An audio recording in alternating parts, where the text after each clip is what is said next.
d'abord, je remercie l'ensemble du congrès du CRUF de m'avoir invité à parler de cette expérience. Donc, on va continuer à voyager.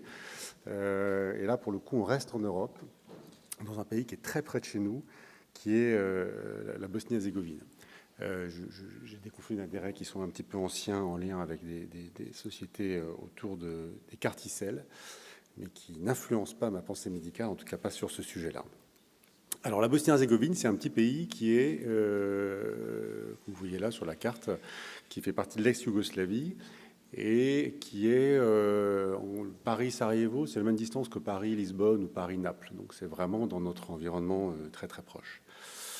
Et donc j'ai eu la chance de pouvoir y aller quelque temps là-bas. Donc pourquoi, je vais essayer de répondre à 4 questions. C'est pourquoi et comment j'ai voulu y aller, qu'est-ce que j'ai voulu faire et qu'est-ce que j'ai réussi à faire in fine, et puis qu'est-ce qu'on peut tirer comme enseignement de cette expérience. Alors, pourquoi j'ai voulu y aller? Parce que donc moi, je préparais le concours de l'internat en médecine en 93, et c'était en pleine guerre des Balkans, qui était entre 92 et 95. Et donc, comme j'étais plutôt moins intelligent que les autres, je travaillais beaucoup. Donc, pendant tout le concours de l'internat, j'étais un peu étanche à ce qui se passait dans le reste du monde. Et une fois que j'ai eu l'internat, je me suis mis à lire des choses du monde qui n'étaient pas de la médecine. Et là, je lisais plein de choses sur la Bosnie et je m'intéressais. Il y avait beaucoup d'articles dans le monde qui racontaient ce conflit qui était assez incompréhensible. Et incompréhensible pourquoi? Parce que la Bosnie est une espèce d'entité. D'abord, il y avait l'ex-Yougoslavie qui était une entité très complexe, issue de la Deuxième Guerre mondiale, plein de communautés un petit peu différentes. Et puis, à la faveur de l'histoire, de la chute du mur de Berlin, l'effondrement de l'Union soviétique, paf, ça a explosé. Et ça a donné lieu à une guerre assez épouvantable. Les plus anciens s'en souviennent sans doute. Et donc ça, c'est la ville de Sarajevo qui était complètement bombardée. Sarajevo, c'est une ville qui est vraiment dans une vallée entourée de montagnes, et donc qui a été assiégée avec une ligne de front tout autour qui empêchait tous les accès. Et les 400 000 habitants de cette ville étaient entièrement pris au piège pendant 3 ans et demi et bombardés sans relâche par les canons qui étaient sur les collines. Alors, moi, il s'est trouvé que... voilà, j'avais lu des trucs sur l'ex-Yougoslavie, et puis après je suis devenu docteur, tout ça. Bon. Et puis j'ai eu la chance d'y aller en vacances, parce qu'un de mes copains d'enfance était parti travailler là-bas. Et là, je me suis rendu compte qu'ils avaient une expérience de réanimation chirurgicale post-opératoire, une expérience de réa traumatologique, comme on peut imaginer, mais que ce que nous on fait tous les jours, qui est de la réanimation très polyvalente, n'était pas rentré dans leur culture médicale. C'était ce type de malade que vous soignez tous les jours n'était pas dans leur... Quelqu'un qui arrive avec 5 de tension, 40 de température aux urgences, puis qui pour nous est un choc septique, ça rentrait pas dans leur périmètre médical. Et donc j'ai commencé à réfléchir à un projet, en me disant pourquoi est-ce que moi je ne viendrais pas sur place faire profiter de ce que je sais faire et créer un service de réanimation médicale. Alors pour ça, d'abord, je me sentais dépositaire de tout ce que j'avais appris par les gens qui m'ont formé. J'ai cité Didier Dreyfus, Laurent Brochard, Christian Brun-Buisson et Élie Azoulay. Je travaillais à l'époque à l'hôpital Saint-Louis à Paris, à côté d'Élie Azoulay. Et donc j'ai monté un projet en me disant, voilà, moi je vais aller là-bas pendant quelques années et puis proposer de créer un service de réanimation et puis finalement d'essayer d'organiser la réanimation, spécialité qui en tant que telle n'existait pas vraiment. Alors j'ai eu le soutien de mon hôpital, j'ai monté tout un projet auprès du ministère des Affaires étrangères, de l'ambassade de France là-bas. J'ai beaucoup contacté le CHU de Sarajevo pour qu'il soit d'accord pour m'accueillir. Et là, j'ai rencontré 2 personnes qui s'étaient impliquées dans la coopération avec la Bosnie depuis la fin de la guerre, qui étaient François Crémieux, qui est l'actuel directeur des hôpitaux de Marseille, et Isabelle Richard, qui était doyenne de la faculté de médecine du Mans, et qui s'était beaucoup investie dans la coopération. Et donc, ils avaient tout un tas de réseaux dont je me suis servi. Et puis, j'ai rencontré, ce faisant, 2 personnes, Oglen Gajic, que vous voyez là, et Emir Festic. C'est 2 personnes qui ont à peu près mon âge, qui étaient jeunes internes pendant la guerre et qui ont dû partir de Sarajevo juste à la fin de la guerre et qui ont émigré aux États-Unis et qui sont tous les 2 devenus professeurs de réanimation à la Mayo Clinic, donc dans un endroit très prestigieux. Et donc ça m'a donné un petit réseau de gens sur lesquels j'ai pu m'appuyer. Alors, je suis parti avec 3 objectifs, 4. Je dirais trois, parce que le premier, il est finalement en filigrane dans tout le reste. C'est d'abord importer le concept de réanimation, qui n'était vraiment pas intégré. J'ai voulu créer un service de réanimation médicale, former les gens qui allaient travailler en réanimation, et puis établir un cursus de formation qui aboutirait à la reconnaissance de la spécialité qui n'existait pas. Alors, qu'est-ce que j'ai fait réellement ? D'abord, j'ai essayé de fabriquer mon petit service. Alors voilà la timeline. J'ai commencé à y penser en septembre 2006.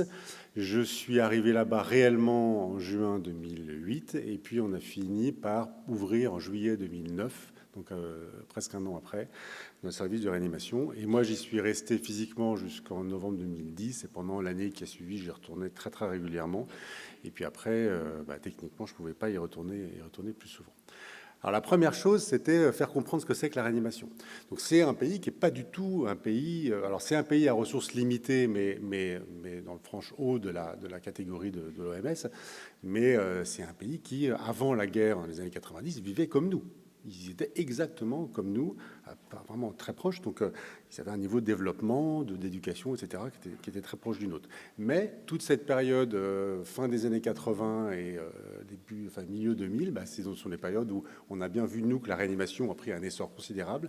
Tous ces progrès-là ne sont pas arrivés jusqu'en Bosnie pour des raisons liées à l'histoire.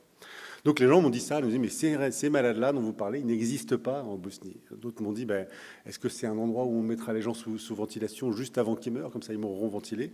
Donc j'ai eu un certain nombre de phrases comme ça, de réticences comme ça. Et puis bon, finalement, j'ai fini par trouver un endroit. Donc ça, c'est un grand bâtiment qui avait été construit avant la guerre, mais la réalité, c'est que les bâtiments étaient plutôt ceux que vous voyez en bas, qui étaient des bâtiments où il n'y a pas d'ascenseur, où il y a encore des impacts de balles un peu partout. Et bon, j'avais eu la chance il y avait un service de réanimation pédiatrique qui avait déménagé, donc les locaux étaient vides, et donc je me suis installé là-dedans.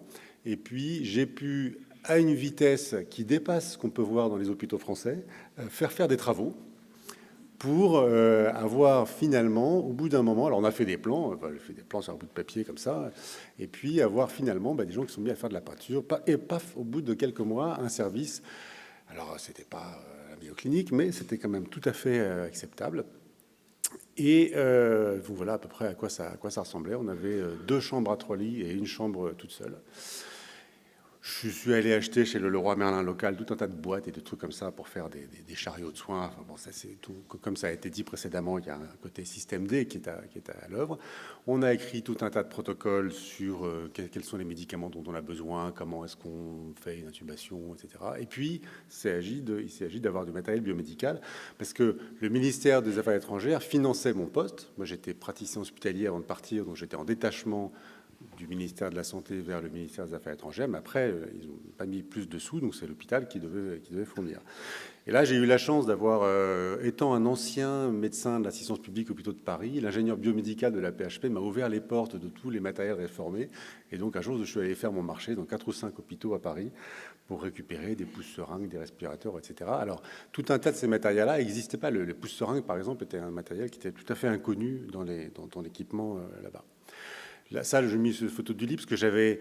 Naïvement, je me dis, bon, je ne vais pas leur demander les super lits qui pèsent. Donc, j'avais dit un lit pas trop compliqué. Mais en fait, pas trop compliqué, dans l'échelle du pas compliqué, c'était ça que j'ai eu au début. Et donc, j'ai demandé un peu plus compliqué que ça quand même. Alors, des respirateurs, il y en avait, parce que chaque service, les pneumologues s'étaient dit, tiens, un jour, on va faire de la VNI, alors ils avaient acheté des respirateurs. Ça, c'était les infectiologues qui avaient acheté ce respirateur-là, parce que c'était celui qu'ils avaient vu dans Dr House, et ils pensaient que c'était pas mal pour un service infectieux d'avoir un respirateur de Dr House. Bon, bref, au bout d'un moment, j'ai réussi à faire quand même le tour du matériel dont j'avais besoin. Et puis, il a fallu recruter une équipe. Et c'est ça, c'est plus difficile. Et donc, on a commencé avec 3 médecins, les 3 médecins que vous voyez là. Il y a une infectiologue, une pneumologue et un endocrinologue. Et puis, l'hôpital avait ponctionné une infirmière par service de médecine, cardio, pneumo, maladie, et tout ça. Donc, il y avait 10 infirmières, 3 médecins. Et c'était comme ça qu'on a commencé.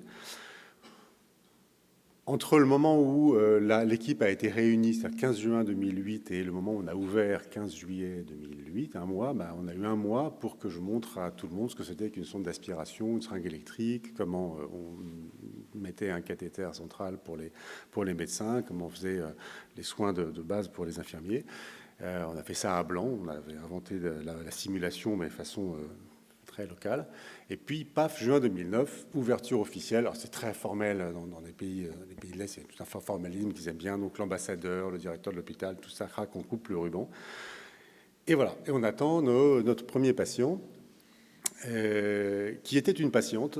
Alors, j'ai malheureusement pas le temps de vous raconter son histoire, mais elle est passionnante sur le plan historique. Mais voilà, c'est une jeune dame, et puis voilà, donc bon, c'est à côté, hein. Et puis, et la deuxième patiente, qui a été une patiente importante parce qu'elle a convaincu les équipes du bien fondé de ce qu'on faisait, c'est une dame qui avait fait un arrêt cardiaque, récupérée par le SAMU local, et prise en charge chez nous, ventilée quelques jours, et paf, elle se réveille. Et là, il y a eu un déclic, parce que tous les gens qui avaient été extraits de leur service pour venir travailler avec moi, elles l'avaient fait contre leur gré. Ils travaillaient depuis des années avec leurs collègues, etc. On leur a dit, vous allez travailler avec le français, c'est qui ce mec-là, qu'est-ce qu'il veut, tout ça. Bon. Et puis là, voyant que finalement, une dame qui, selon des critères normaux, aurait dû être morte, était finalement pas morte et sortie de notre service vivante, ça a montré l'utilité et donné un sentiment de très, très positif à l'équipe qui était autour de moi. Alors, on a fait de la formation, des cathéters, etc., là, de la réhabilitation des BPCO ventilés, de la réhabilitation des malades neurologiques avec des systèmes D aussi pour fabriquer des... on avait une kiné assez inventive qui fabriquait des tas de trucs. On a même réussi à faire des échanges plasmatiques très ponctuellement pour une dame. Et, bon. Et puis, arrive là-dessus l'épidémie d'H1N1. Alors, l'épidémie d'H1N1, 2009, alerte générale de l'OMS, 30% des patients vont être ventilés dans les services de réa. Voilà. Et donc là, j'avoue avoir utilisé un petit peu cette opportunité pour convaincre ceux qui étaient réticents au départ que ça servait quand même à quelque chose. Ça préfigurait un peu l'épidémie de Covid qu'on a connue quelques années avant. Et donc là, ce truc-là dit, le directeur de l'hôpital était toujours attaqué parce qu'il gérait son hôpital n'importe comment d'après la presse. Et là, ça veut dire le monde entier est en panique et la Bosnie-Herzégovine dort. Alors du coup, non, on ne dormait pas, parce que finalement, là, le directeur s'est dit, mais oui, moi j'ai mon français avec sa réanimation, là. On ne sait pas très bien à quoi ça sert, mais peut-être pour le H1N1, ça va servir à quelque chose. Et effectivement, très rapidement, on s'est retrouvé avec nos 7 lits remplis de malades jeunes, avec des ARDS, sur le ventre. Alors en plus, sur le ventre, en 2009, c'était déjà, il y a des pays où ce n'était pas tout à fait connu, mais alors en Bosnie, mettre les malades sur le ventre, donc les gens me disaient, mais qu'est-ce que vous fabriquez à mettre des malades sur le ventre? Bon, mais tout ça a quand même servi à quelque chose, puisqu'on a eu, pendant toute cette période de l'épidémie, beaucoup de malades qui sont arrivés. Bon, ça c'était... Le directeur de l'hôpital est tellement attaqué par la presse qu'il m'envoyait au front pour répondre aux journalistes. Alors moi, j'avais appris à parler bosnien un petit peu. J'étais obligé parce que les infirmiers ne parlaient pas français ni anglais, les malades non plus. Et donc je me retrouvais propulsé au JT local pour répondre aux questions que je ne comprenais pas très bien. Et donc j'ai appris à ce moment-là, ce que font d'ailleurs la plupart des hommes politiques, ils viennent avec leurs réponses, indépendamment des questions qui leur sont posées. Donc moi j'avais préparé mes réponses et je répondais des trucs qui marchaient pas mal. C'est Georges Marchais qui disait ça, hein. Vous venez avec vos questions, moi je viens avec mes réponses. Moi j'ai fait pareil. Bon, à la fin de tout ça, on a quand même réussi à sauver un certain nombre de gens. On avait publié un petit papier dans une revue locale avec une équipe serbe qui travaillait avec nous. En gros, on en a sauvé la moitié, des gens plutôt jeunes, alors que, hors contexte de cette réanimation, ils seraient probablement tous morts. Donc c'était plutôt assez satisfaisant.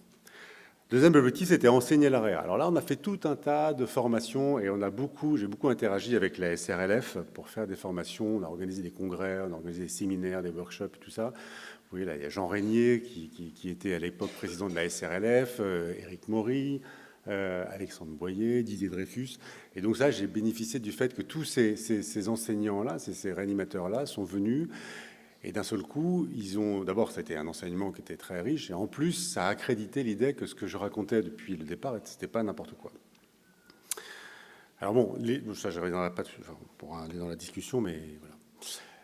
Et puis le troisième objectif, qui était probablement celui qui aurait dû être le plus important en termes de pérennité, et là, ça rebondit sur l'expérience du Rwanda, c'est qu'effectivement, une expérience comme ça n'a pas pour but de traiter une crise, mais d'installer une prise en charge pérenne sur un type de malade, de façon à ce que ça s'inscrive dans le paysage sanitaire du pays où on est. Alors, j'avais beaucoup travaillé sur la base de Cobatrice, qui est le programme pédagogique de la Société européenne. Et puis finalement, il y a eu le ministère de la Santé a finalement accepté ça avec tout un programme assez compliqué. Le problème, c'est que ça a pris 2 ans et demi, et que 2 ans et demi, c'est le moment où moi je devais rentrer en France. Donc, ce programme a été validé par le ministère de la Santé, mais n'a jamais été mis en application, en tout cas dans la partie de la Bosnie où moi je travaillais. Dans la deuxième partie de la Bosnie, parce que la Bosnie est coupée en deux, la même chose a été faite de façon assez parallèle. J'y étais moins présent parce que moi j'étais dans plutôt la partie sud.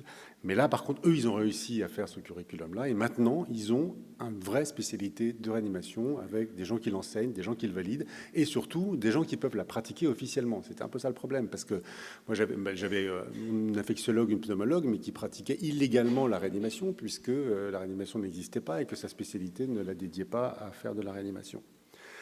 Donc ça, c'est un enjeu qui est assez important, je pense, dans ces expériences d'installer de façon pérenne une spécialité dans un pays.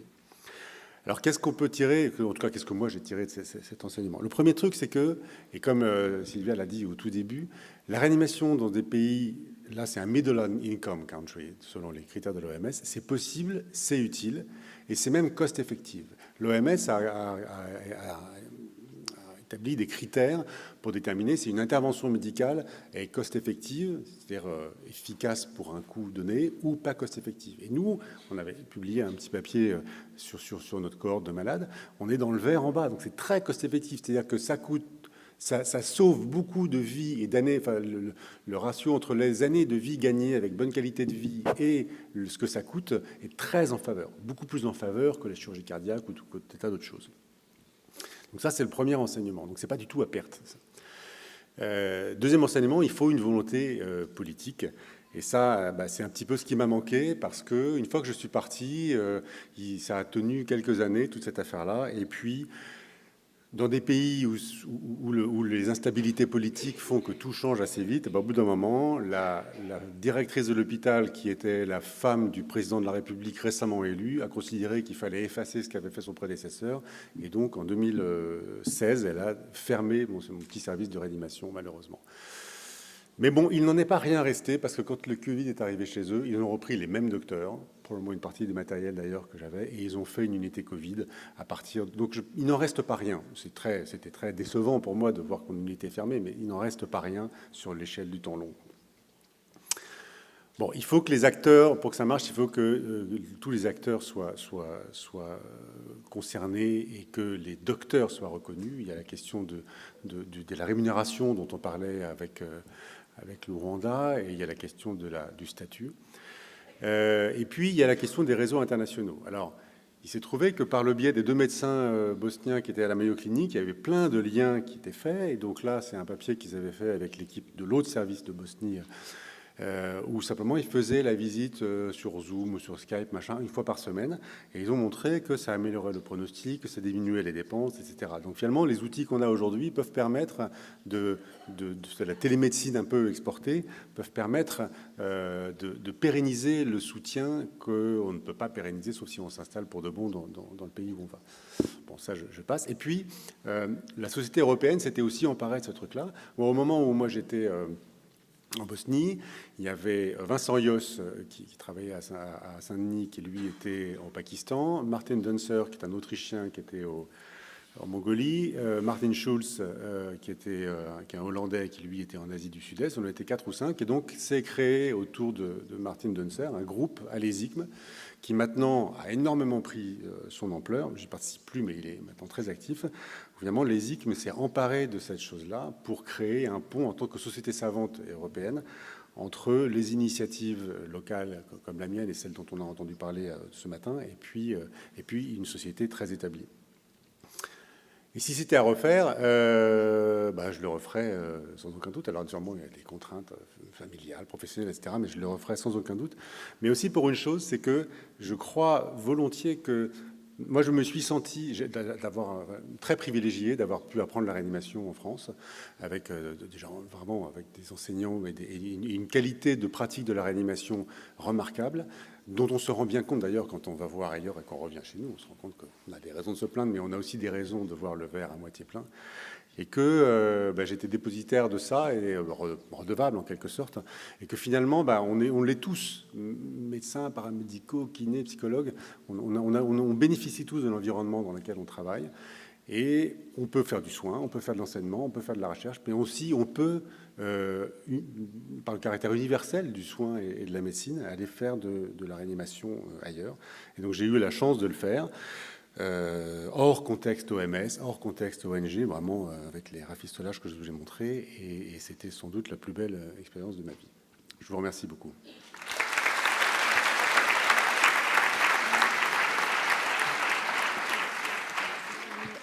Merci beaucoup, Guillaume. Alors, on a pris un peu de retard. On a peut-être la place pour une ou deux questions. On va peut-être demander à aux orateurs précédents de venir tous sur l'estrade.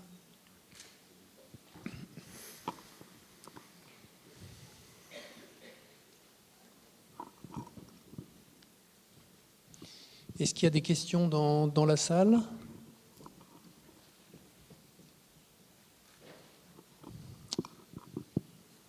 Je vais commencer. Alors, moi, j'aurais une petite question pour tout le monde. En fait, qu'est-ce que c'est devenu après votre départ ? Donc, chacun. Alors,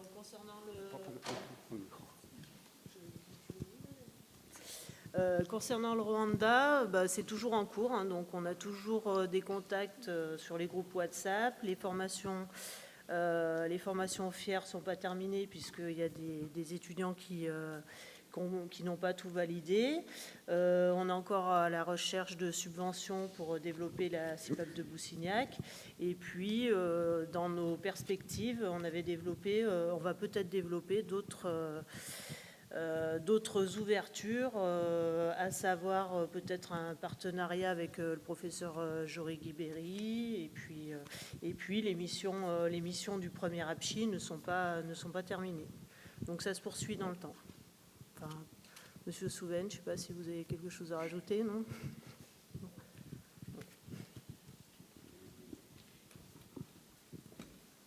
Alors, pour la Mauritanie, donc, du moment où on est parti, de toute façon, ça s'est poursuivi.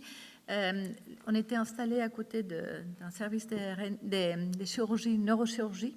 Donc, en fait, ils ont profité, une fois que la crise a fini, pour continuer à faire de la réanimation, mais plus, en fait, déjà, c'est les blocs opératoires qui ont repris, en gardant au côté réanimation médicale. Il y a pas mal de rapports encore. En fait, nous, on échange par WhatsApp avec les infirmiers. Il y a des médecins qui sont venus. Pour l'instant, il n'y en a pas plus qui viennent. Il y en a au moins 3 ou 4 qui sont venus.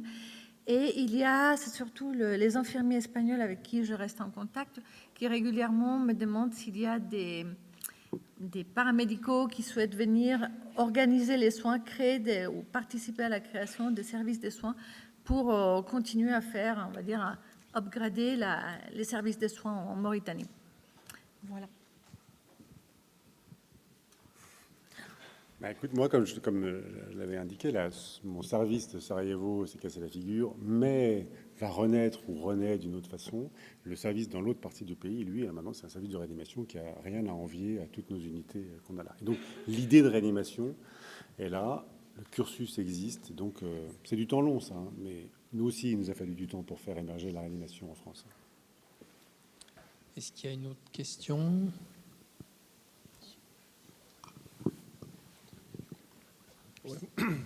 Merci beaucoup pour vos topos. Moi, ma question, elle est celle de l'utilité et de l'équité par rapport à l'ensemble de la population des pays. 8 lits à Nouakchott, 7 à Sarajevo, 12 dans le nord du Rwanda. Et qui y a accès dans des pays où il n'y a pas de sécurité sociale ? Est-ce que l'ensemble de la population peut être traitée ? Quels sont les critères de choix ? On l'a un peu connu pendant la crise Covid en France, et encore, on a quand même eu un développement de lits de soins critiques majeurs. Comment ça se passe ?